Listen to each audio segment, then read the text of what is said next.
nuestra Fernanda, que está haciendo que sea la clase que vaya 15 años, que se lo que le gusta. Sus intereses ahora mismo en materia de investigación están en el patrocinio artístico pues, de grandes familias señoriales de San Eugenia, está estudiando pues, esa parte acelerador, también personalidades que intervienen a través del personal artístico. No importa, por lo tanto, esa alta pobreza de la Baja Andalucía contra la Edad Media y la Edad Moderna, fundamentalmente como la gran mayoría de los investigadores que estamos participando en esta jornada y estamos ahora mismo sentados en nuestra aula, pues en la casa de nuestra Sidonia, nuestro referente, nuestro archivo, nuestro lugar de trabajo. Trabaja además mucho por el conocimiento y difusión de la cultura y del patrimonio de San Lucas, y eso también lo podemos observar desde su posición de presidente fundador del Centro de Estudios de la Costa Noroeste de Cádiz, se conoce. Lo que le ha llevado a abrir pues,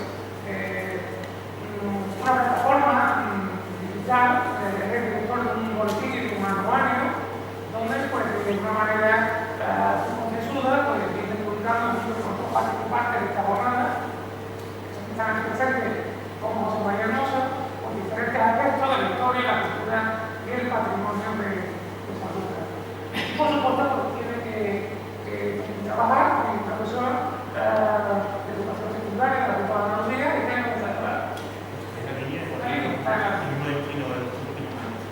Pues ha venido también el coche corriendo, lo llamaba a veces, que ponía el teléfono, que estaba diciendo que se marcaba atrás a la jornada, pero pues él nos va ahora a mostrar esa línea para la investigación que va incluyendo como José María Hermoso en el Seconota, que me ha dicho que eso lo tiene que ir un poco pasando y desarrollando más el doctorado, porque no tiene un lado nacional y hay que alinear en la materia, que es un tema importante que luego tendrá que publicarse y por eso requiere mucho trabajo.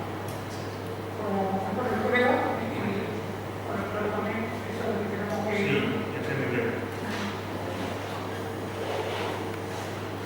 Pues buenas tardes a todos los presentes y muchas gracias por su asistencia. Quisiera empezar esta ponencia dando las gracias al profesor don Fernando Cruz Isidoro por su presentación y por haber contado conmigo de nuevo en estas jornadas. Cuando hace unos meses don Fernando me invitó otra vez a participar en este encuentro, enseguida tuve que preguntarme a mí mismo de qué podría hablar en esta ocasión.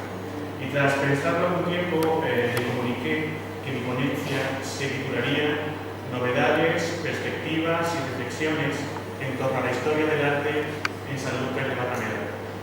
Yo, si es posible, preferiría que se quedara la luz encendida, sí, y si acaso en algún momento apagarla si no se veía bien la imagen.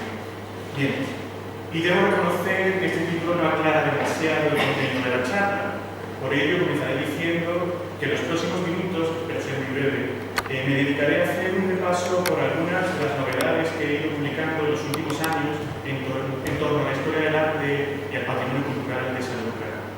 El subtítulo de esta edición de las jornadas es La San Lucas imaginada. Bajo este epíteto se pretende hacer contrastar la imagen real de la ciudad con su imagen ideal. Sin duda, podría hablar de la ciudad imaginada del pasado, de cómo las generaciones antiguas proyectaron y tuvieron una visión completa de esta ciudad. Sin embargo, esta tarde yo no vengo a hablarles exactamente de esa San Lucas pasada, sino de la San Lucas del presente, que necesita mirar al pasado para saber qué puede ser en el futuro. En resumen, no voy a abordar un tema inédito, sino que tan solo repasaré algunas de las novedades que he aportado en mis publicaciones, con la intención de transmitirlas a los presentes, intentando generar debates, si es posible. Mirando de manera retrospectiva mis publicaciones, uno de los temas que han captado mi interés ha sido el de las ermitas y el culto católico en San Lucas. En la pantalla pueden ver mis títulos al respecto. Sobre la ermita de San Antón del Valle, el culto a San Roque y su ermita, las imágenes y la ermita de San Sebastián, el culto a las ánimas del purgatorio, San Francisco de Paula como patrón de San Lucas, el retiro de ermitaños de las cuevas de Montesión y, por supuesto, mi tesina y mi proyecto de tesis recordar que me ha ido finalizando, como ha dicho Fernando, la iglesia mayor de la corte ducal de los Medina Sidonia. Comenzando por la ermita de San Antón del Valle, la que está en el cementerio, quisiera recordarles que este olvidado edificio se trata ni más ni menos.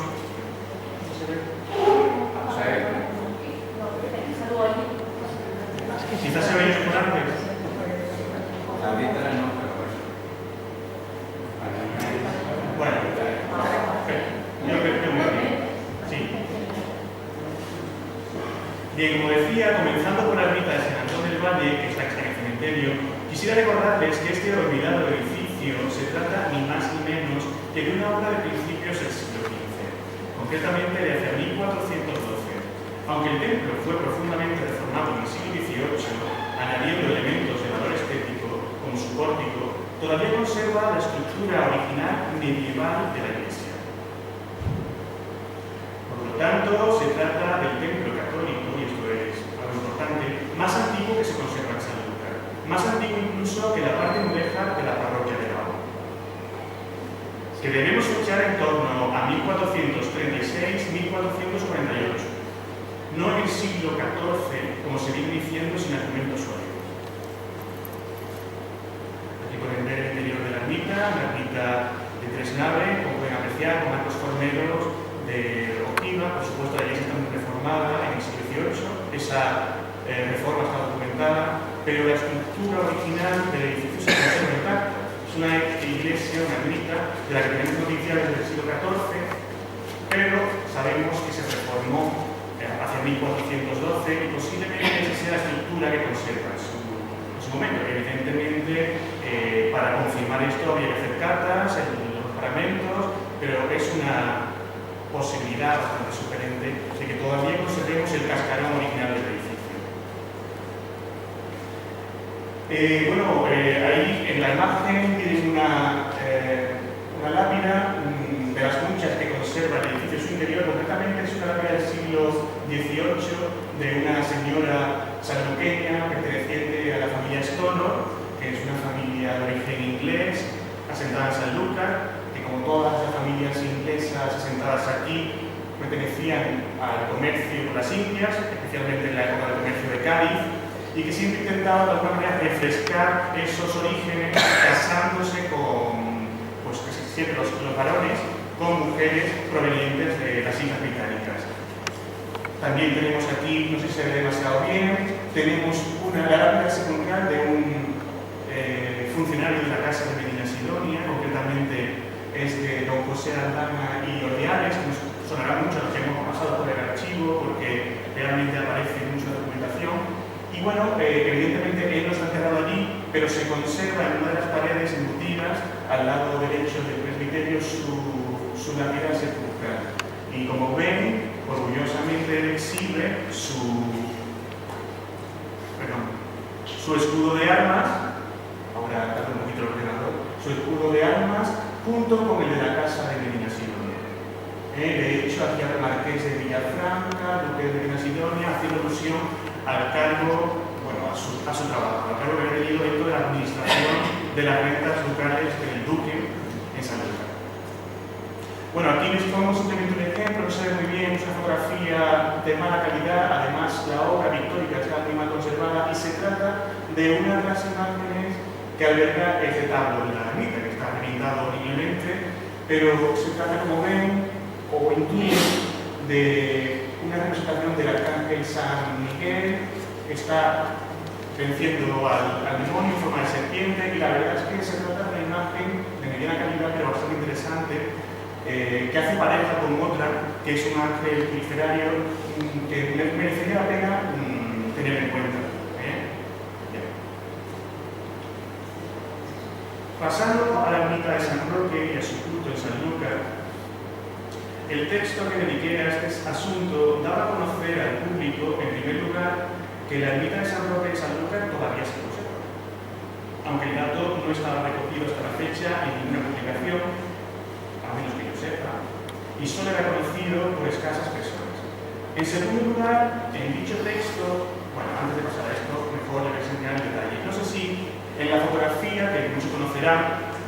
Aquí ven el eje que va desde el castillo, la iglesia mayor, el palacio ducal, el colegio de los jesuitas, toda la calle Caballeros, con el palacio de los infantes, la iglesia de la Merced, todo el jardín del palacio de los infantes de Orleans y la casa de los Cruzado de Mendoza, que es la casa de maternidad. Bueno, pues aquí en este eje, bajando, esta es el Santuario de la Caridad, esto es la Cuesta de la Caridad y esto la Escalería de los Perros.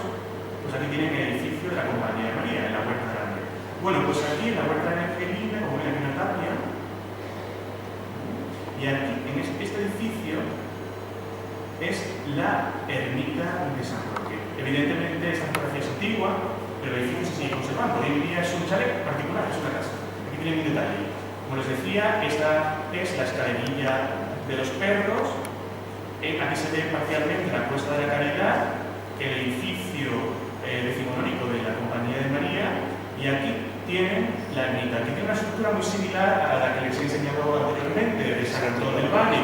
Un edificio de 3 naves, la nave central es, como ven aquí en la cubierta, es más alta que las laterales, y aquí ven dos contrafuertes en un costado. Bueno, pues este edificio se sigue conservando, es una casa particular, como les he dicho. De hecho se llama, no sé si es Villa San Roque o algo así. O sea, realmente conserva la memoria de lo que fue la Villa de San Roque. Bien.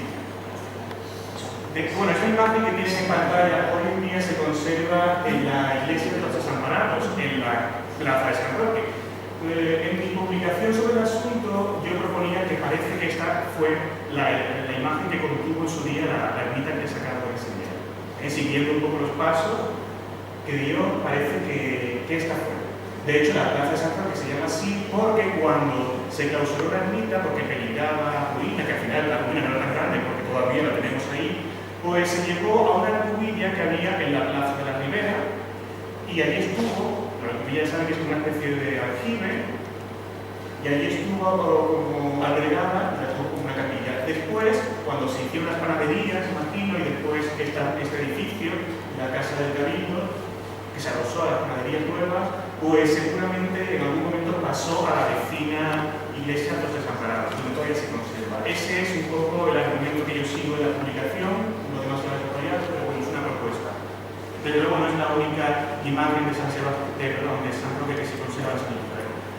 Bien, siguiendo con el asunto de San Roque, en segundo lugar, en la publicación que le dediqué en dicho texto, aporté que la capilla de San Roque y de la iglesia mayor de San Lucas no es la que hoy en día recibe este nombre, sino otra, en la que actualmente está el Cristo de la Hermandad de la Veracruz. Esta es la capilla de San Roque histórica. Evidentemente, aunque veamos el Cristo de la Veracruz aquí, todos sabemos que el Cristo estuvo antes en la Merced, después tuvo Madre de Dios, pronto se retraso, al fin ha dado muchos tumbos hasta que en los años 90, pues, o en torno al 2000, fue a parar aquí. Evidentemente, cuando vayamos a la iglesia mayor, pues sí, podemos decir que estábamos viendo la capilla del Cristo de la Veracruz, pero siendo rigurosos, esta no es la capilla del Cristo de la Veracruz. Anteriormente albergó la imagen de la Virgen de Lourdes, y como comprenderemos, la vocación de la Virgen de Lourdes es del siglo XIX, tampoco es la capilla de la Virgen de Lourdes, es la capilla de San Roque. Bien, en tercer lugar, recordé a los lectores que en 1645 el Cabildo de San Lucas hizo voto de hacerle fiesta anual a San Roque, como uno de los principales abogados de la ciudad, convirtiéndose durante un tiempo en una especie de compatrón del municipio, lo que por otro lado fue habitual en otros muchos lugares, al ser un santo protector contra las epidemias. Esto tampoco es que sea demasiado relevante, porque realmente era un santo venerado en cualquier sitio. Normalmente la devoción a ese tipo de santos se refrescaba cada vez que había una epidemia y claro, había que agradecerle a los santos. En cuanto a la cuarta aportación, en cuarto lugar, aporté que en 1648 ya existía en la ciudad una hermandad de San Roque, cuya capilla, bueno, aquí tenemos, antes de terminar, aquí tenemos la tabla que estaba originalmente en la capilla que les he enseñado. O sea, es muy interesante que con un criterio histórico pues volviera a su lugar. Si bueno, no es necesario para esto quitar el retablo de la Veracruz. Se puede poner en un lateral, o por lo menos acercar la tabla a su sitio original, porque donde está hoy en día no es la capilla de San Roque, sino que es la capilla de otra vocación, cuyo retablo también está en otro sitio. O sea, que se podría reconstruir el programa geográfico original de la parroquia con cierta facilidad. Bien, como les decía, aporté que en 1648 ya existía en la ciudad una hermandad de San Roque, cuya capilla todavía se conserva en la parroquia de Cádiz. ¿Qué es esto? Esto está documentado, esto lo dice la PNC, simplemente hay que ir a la iglesia de Carmen y verlo. Tenemos aquí el detalle de la escultura, de la imagen escultórica del santo, y en el banco del altar vemos las iniciales SR, que no mienten, San Roque. Bien. Y en quinto y último lugar, registré algunas imágenes escultóricas y pictóricas que representan a San Roque en Sanlúcar, así como otras noticias relativas a su culto en la ciudad. Bien.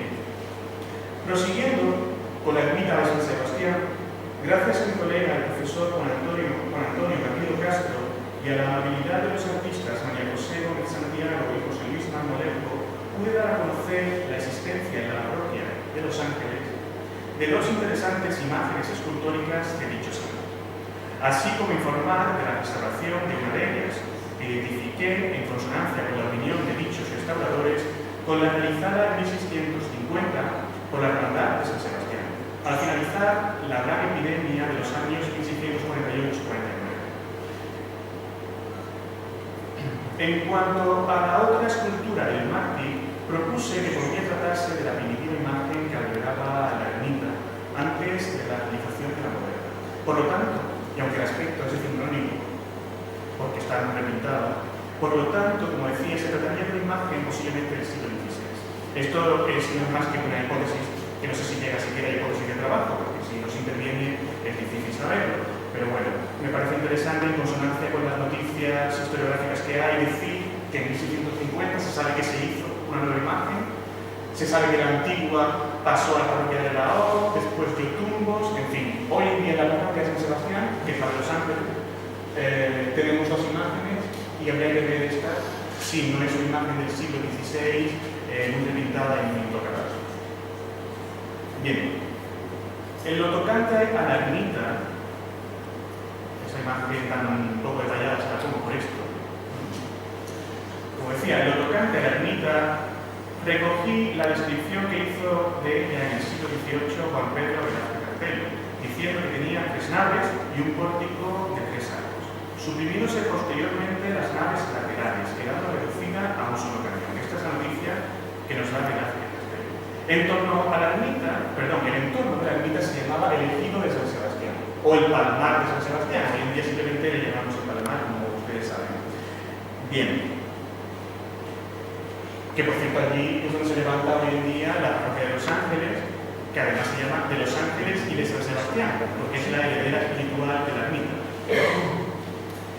Nada se conserva de la ermita hoy en día, salvo un grabado de hacia 1807, incluido en el libro Ensayo sobre las variedades de la vid común que vegetan en Andalucía, de Simón de Rojas, Clemente y Rubio, dibujado por Antonio Rodríguez y grabado seguramente por un pariente, por Pedro Vicente Rodríguez.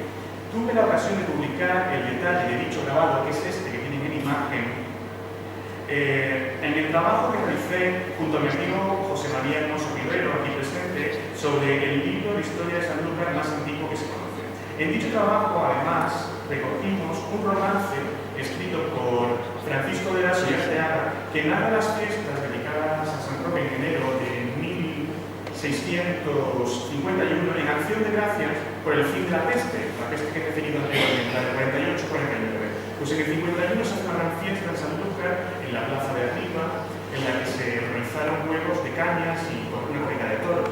Es muy curioso porque esta descripción, realizada por Francisco de la Arteaga, un autor que era sevillano, pero estaba realizando en Sanlúcar, pues como digo, esta descripción es muy interesante porque narra cómo en esos juegos de caña y en esa corrida de toros los que participaban eran los regidores de la ciudad y los magnates de la ciudad, por así decirlo. Claro, está claro que en esta época la noción de la fiesta era completamente distinta, era una forma de demostrar gallardía, y esto es un documento creo bastante interesante. Bien, aquí tienen el grabado completo, que muchos conocerán. Si alguien no lo conoce, pues le remito a la obra que he dicho antes. Se trata del libro de Simón de Rojas, Clemente y Rubio. Y precisamente este grabado, no sé si habrá salido aquí en alguna de las ponencias anteriores, pero sería muy interesante para analizar precisamente esa Sanlúcar imaginada, porque desde luego esta representación de Sanlúcar no es demasiado fidedigna. Lo que representa es la entrada del jardín botánico, el jardín de la paz, proyectado en tiempo de Godoy, como ya saben, que fue destruido.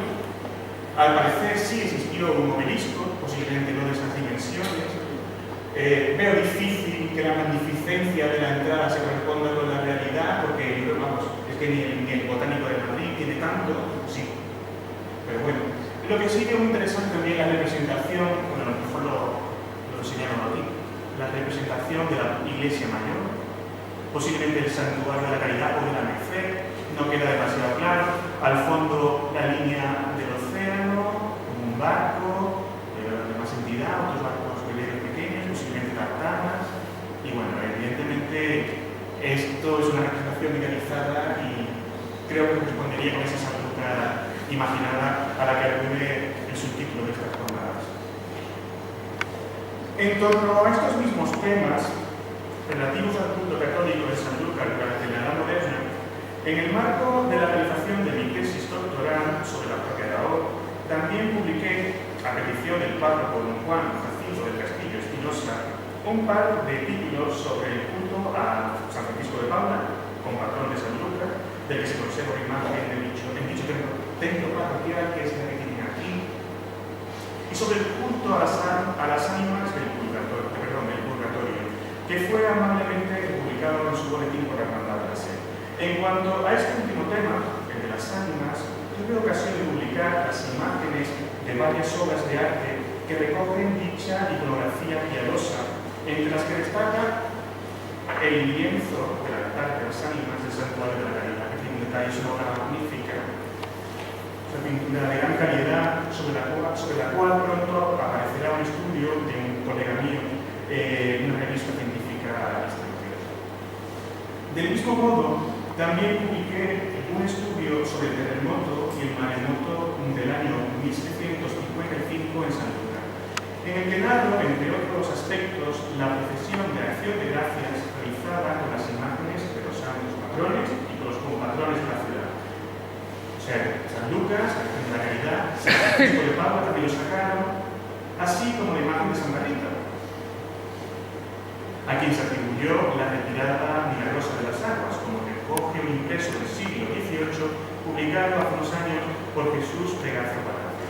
La historia de Santa Rita es la siguiente. Se supone que a la vista del primer tsunami, porque hubo varias resacas, los agustinos del convento sacaron a Santa Rita, que estaba entonces en el convento de San Agustín, y bueno, se cumple el tópico.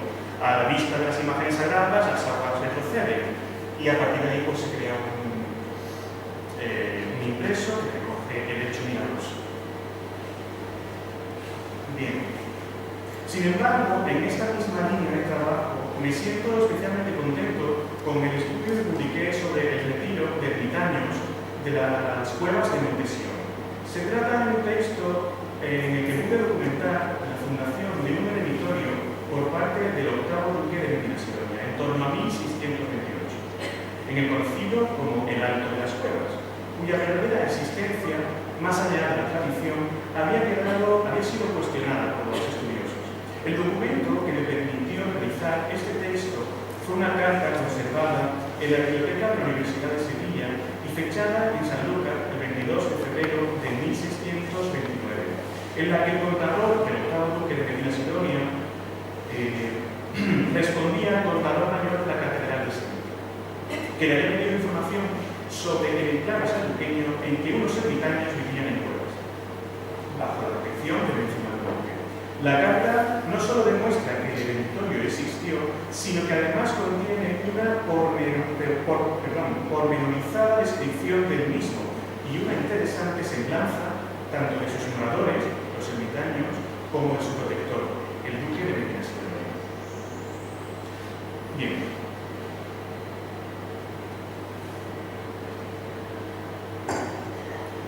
Quisiera aprovechar la ocasión para enseñarles una reconstrucción hipotética de dicho recinto eremítico a partir de dicha descripción.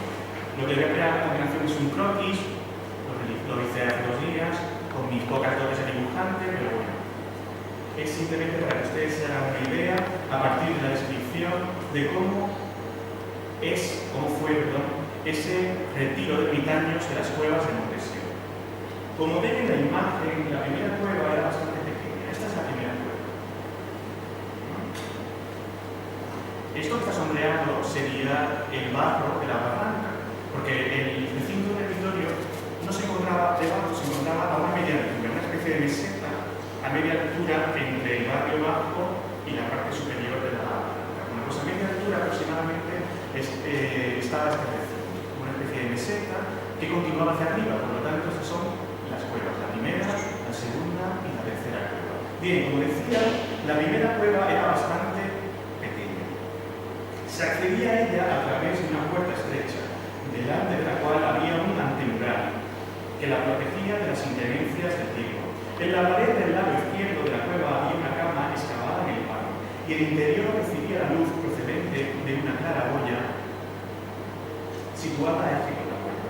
Esto que está tan detallado porque realmente en esa carta se detalla.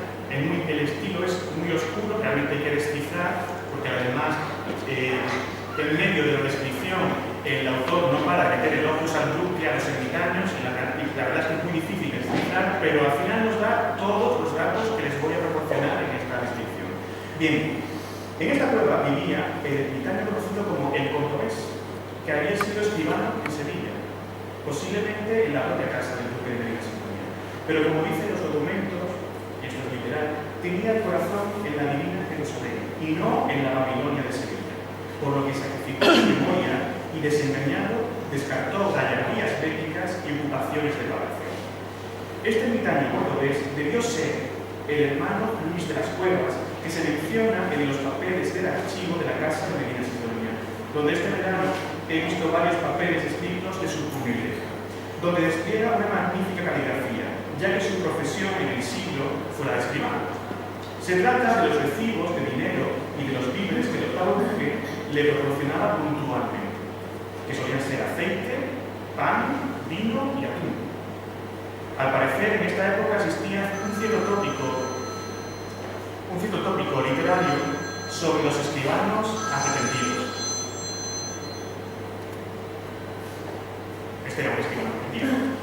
De hecho, puede verse en la Caridad Guzmana, este importante texto escrito en 1612 por Fray Pedro Beltrán, lo siguiente. En una de sus estrofas se dice: escribano sin engaño, que va a un desierto extraño, y hecho ermitaño muere. Que el escribano que quiere salvarse, muere ermitaño. Esto se lo pudieron aplicar muchos notarios hoy en día, que es lo que tiene mucho que callar. Yo no sé si irían al cielo que se metieran a la ermitaño. Bien, la segunda cueva era la más amplia y oscura, es esta de aquí. Perdón, he dicho la más amplia, no, realmente es la pedra más antigua, la primera que se construyó, que se excavó. La más antigua y oscura. Se trataba de un profundo cañón de poco más de una vara de ancho, unos 84 centímetros, es una vara. En el fondo había una cama excavada en el barro a una vara de alto del suelo y sobre ella, es muy interesante, un hueco en forma de cruz de la estatua de un hombre. Evidentemente esto era para hacer penitencia, para colocarse de esa manera. Al lado derecho del fondo había un pequeño hueco destinado a la oración. Volviendo a la entrada de la cueva al principio del muro,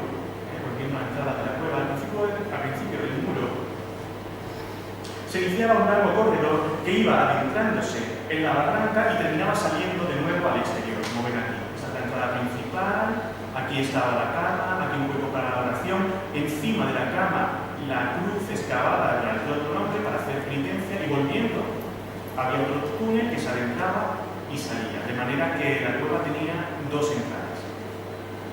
Como digo, esta segunda cueva tenía dos entradas separadas pocos metros. Delante de ambas puertas había un pequeño corredor cubierto. Esto se ha representado aquí de esta manera, como si eso fueran los muros de ese corredor. Posiblemente tendría una cubierta pajiza, que protegía las dos entradas de la cueva y que servía para que el ermitaño recibiera, y esto es literal, a los muchos aficionados a su virtud. O sea, que la gente iba a visitar, evidentemente, a estos santos varones. Cerca del corredor había una oficina o almacén que servía para almacenar víveres. Ya vemos, como he dicho antes, que el duque les mandaba pan, aceite, vino, atún. A los ermitaños no les faltaba de nada, y aquí lo almacenaban. En esta segunda cueva vivía el ermitaño que llamaban el fundador, y que leyendo los papeles del archivo he identificado como el hermano Alonso de los Mártires, que en el siglo se llamó Alonso Núñez. La tercera cueva es esta que está aquí, la tercera cueva, era la más compleja, pues tenía dos salas, como ven, una capilla y un estudio. Comenzando por la capilla, esta era de planta cuadrada. Y estaba, bueno, las paredes estaban blanqueadas, literalmente dicen de ladrillo y mezcla, y estaba cubierta por un artesonado de madera. En el altar no había retablos, sino tan solo una imagen escultórica de Jesús crucificado. Era algo, bueno, la falta de retablo estaba en consonancia con la austeridad de un eremitorio. La capilla, en la que todos los días se celebraba la misa, tenía una pequeña antesala. Esta zona de aquí tenía una pequeña antesala que servía para que los criados del octavo duque oyeran misa cuando su señor visitaba el lugar, que lo hacía con bastante frecuencia si hacemos caso a la carta que he mencionado. Porque claro, iba aquí para escuchar misa. En el muro izquierdo de la capilla, aquí, estaba tapado esa entrada por una celosía. Había una puerta estrecha por la que se accedía a la tercera cueva. Dentro de ella había una especie de alacena cubierta por una cortina que era utilizada por el ermitaño de noche como reclinatorio. Dentro de él se iniciaba un corredor que comunicaba la cueva con una cuadra de fábrica, o sea, el estudio. Que servía el ermitaño de estudio, obviamente, como he dicho, donde guardaba sus libros y donde recibía al octavo duque durante sus visitas al lugar. El presbítero, que era el que vivía ahí, lo recibía en su estudio. Este estudio tenía una ventana que disfrutaba de una extensa vista del puerto de Bonanza, del tablazo de Tarcia, el pinar de la Algaida, el monasterio jerónimo de Nuestra Señora de Barrameda, y asimismo el estudio tenía una puerta que salía directamente al jardín. En esta cueva, esta es la puerta del jardín, en esta cueva vivía el ermitaño conocido como el presbítero, que debió ser el hermano Domingo de Jesús María, que aparece en los libros que he visto en el archivo y que en el siglo se llamó Domingo de Aro. En cuanto al resto del recinto, el autor de la carta lo describe como un recreo idílico, con jardín, huerto y pozo, donde se cultivaban cipreses, parras, flores, entre ellas rosas y alelíes, y hortalizas, que se regaban a mano, obviamente, como se ha hecho siempre en los navajos en Santo Lugar. Además, en él había un crucero erguido sobre dos gradas, esto lo ya lo he dicho antes, había un crucero erguido sobre dos gradas cuadradas y un encañado para las parras. Asimismo, sobre la capilla existía una azotea a la que se subía por 10 escaleras. Y desde la que se disfrutaba de una privilegiada vista del caserío y del entorno rural de Sanlúcar, así como del estuario de Guadalquivir, de Doñana y del océano. Como se ha dicho antes, el desnivel del acantilado de la Barranca proseguía unos 30 pasos, dice la carta, más sobre el nivel del recinto. Estas laderas defendían el lugar como si de una muralla natural se tratase, pues como en la actualidad estaban formadas por cárcavas que darían al lugar un aire desértico muy adecuado para un retiro eremítico y que contrastaría con la exuberante vegetación riparia que proliferaba en la barranca al amparo de la frecuente escorrentía. En esta imagen tiene una vista panorámica de Sanlúcar realizada por Scherzinger de 1871. Y bueno, no sé si se sitúan, pero aquí se ve San Francisco, Santo Domingo, la Merced, la Iglesia Mayor, el Castillo de Santiago. Aquí se ve levemente la Iglesia de San Diego. Y aquí tenemos, no sé si lo llegan a ver, porque creo que ni yo lo veo ahora mismo. Por aquí, esta es la Capilla del Calvario, que se conserva, y esta de aquí, la Capilla de San Diego de Alcalá. Así que las cuevas, este recinto eremítico, estarían aproximadamente por aquí, porque Velázquez Castelo y otros autores y documentos nos dicen que estaba justo detrás de la ermita. Aquí tienen una fotografía del profesor Fernando Isidoro de la Capilla del Calvario, que les mencionaba, y otra de Manuel Márquez Moy, del mismo edificio, y aquí de la Capilla de San Diego.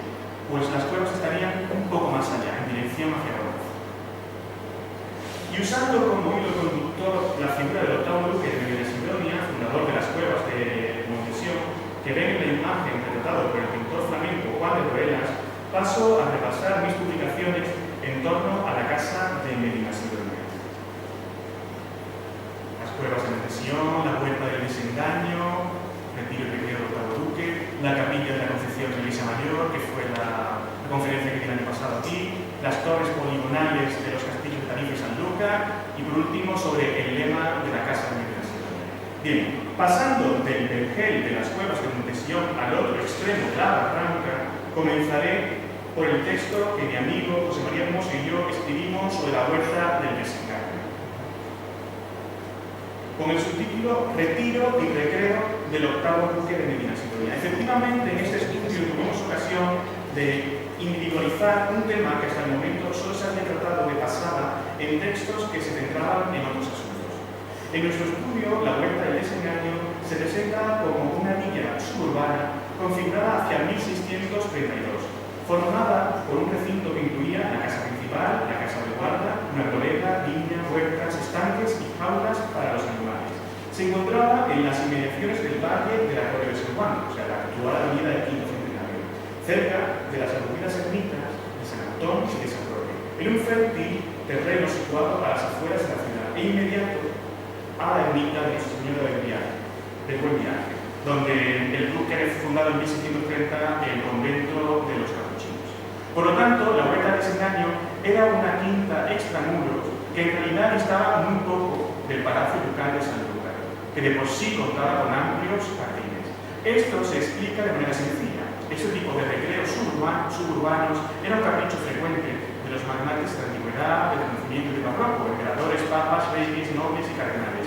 Salvando las distancias, la huerta del desengaño de Sanlúcar seguía, por lo tanto, la idea de otros ejemplos de sobra conocidos, como la Villa de Ania, el Bosque Sagrado de Bomarzo y las villas de este y Borghese, y más concretamente, el modelo del Palacio del Buen Retiro de Madrid, iniciado apenas 2 años antes que la huerta sanluqueña.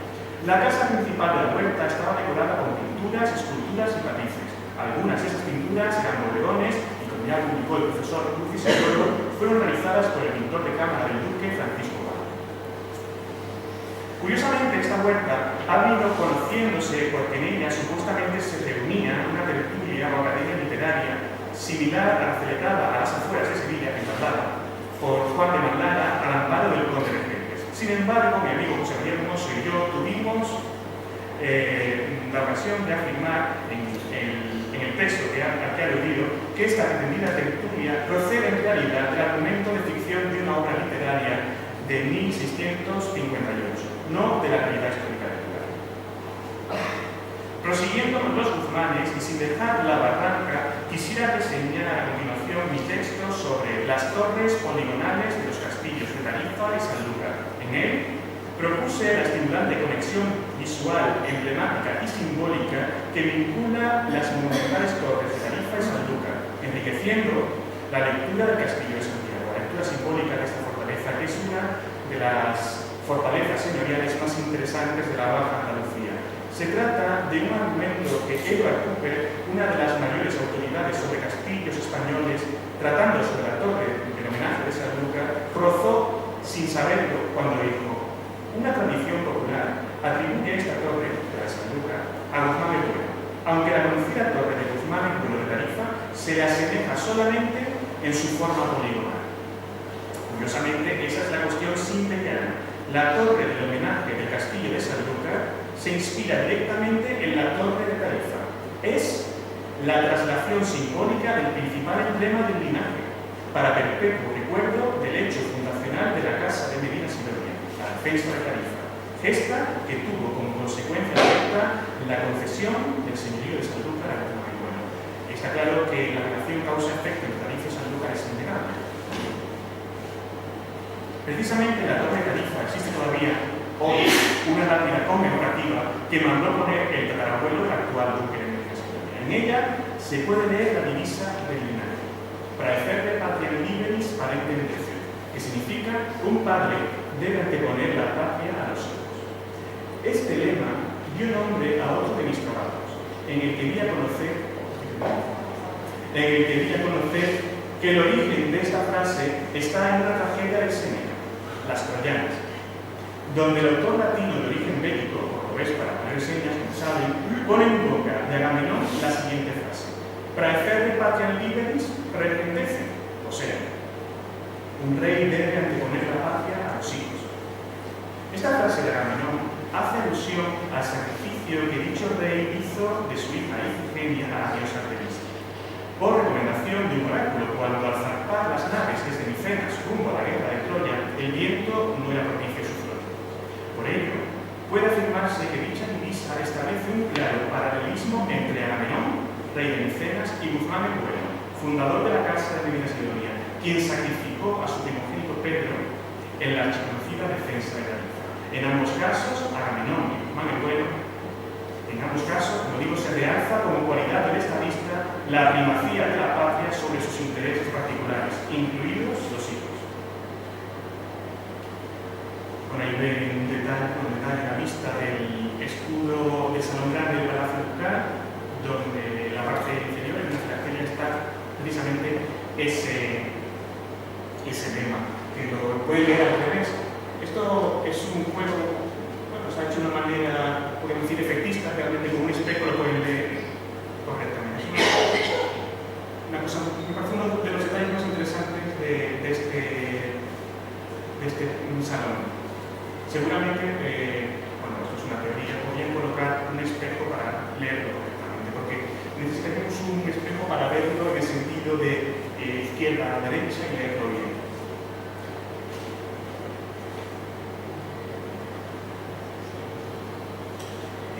Parece que esta divisa latina empezó a usarse en tiempos de don Manuel de Guzmán, octavo duque de Medina Sidonia, que para mí y para muchos otros investigadores tiene un interés singular. No en vano, en la pasada edición de estas mismas jornadas elegí una de sus múltiples fundaciones. Me refiero a la capilla de Nuestra Señora de la Concepción de la Iglesia Mayor, conferencia que pronuncié en esta misma sala el año pasado y a la que me dediqué, por lo que nada más añadir. Dicho todo esto, es obvio que podría continuar diseñando otras publicaciones que intencionalmente me he dejado en el tintero y que son las siguientes: el legado artístico de la Fundación Francisco de Paula Rodríguez, el Lucidario de Sanlúcar, la historia de Sanlúcar inédita más antigua que se conserva, la de Francisco Velasco y Arteaga, dos inscripciones inéditas de Velázquez Castello, un fragmento conservado de las antigüedades de Sanlúcar, una obra historiográfica dieciochesca bastante desconocida de Fray José Álvarez Santimente, los corrales de pesca de Sanlúcar en el siglo XVIII, el paisaje rural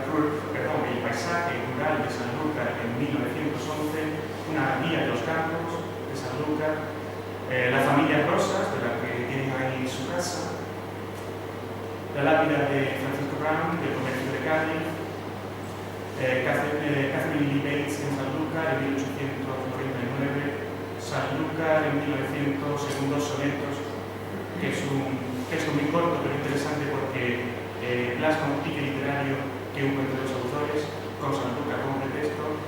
Manuel Rodríguez Orleans, maestro de las sanluqueños, este señor fue el que se encargó de las obras de los edificios madrileños que todo el mundo conoce, por ejemplo, la actual sede del Instituto Cervantes y también el Ayuntamiento actual de Correos. El nombre de Sanlúcar de la Ramera, reflexiones personales. El nombre de Rota, reflexiones personales.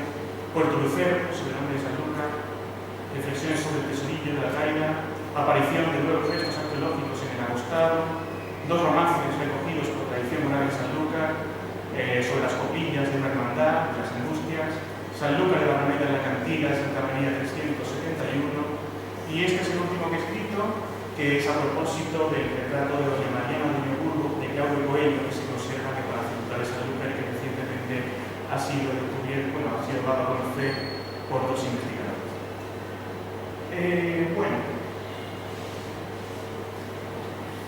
Por último, les pongo en imagen una reconstrucción que he hecho junto con José Manuel Villa de un túmulo funerario levantado en el Felipe V de la Iglesia Mayor de Sanlúcar en 1746. Que si no me equivoco, Fernando, el mes que viene nos vemos en Sevilla, donde tendré ocasión de dar una conferencia precisamente sobre las exequias de Felipe V en Sanlúcar, con motivo de las cuales se levantaron dos túmulos. Uno en la Iglesia Mayor, que es este, que dignamente construido, y otro en el convento de Santo Domingo, que también tenemos una construcción hecha. Conocemos el autor del programa etnográfico, cada uno de los emblemas, cada uno de los textos, es realmente un documento excepcional. Esto lo he podido hacer a partir de varios impresos conservados en la biblioteca de la provincia de Cádiz, la biblioteca provincial de Cádiz y la biblioteca, en el fondo antiguo de la biblioteca de la Universidad de Granada. Y bueno, yo no tengo mucho más que decir, espero no haber sido muy pesado y sobre todo no haber resultado pues que le llame demasiado rápido, pero bueno, en fin, muchas gracias por su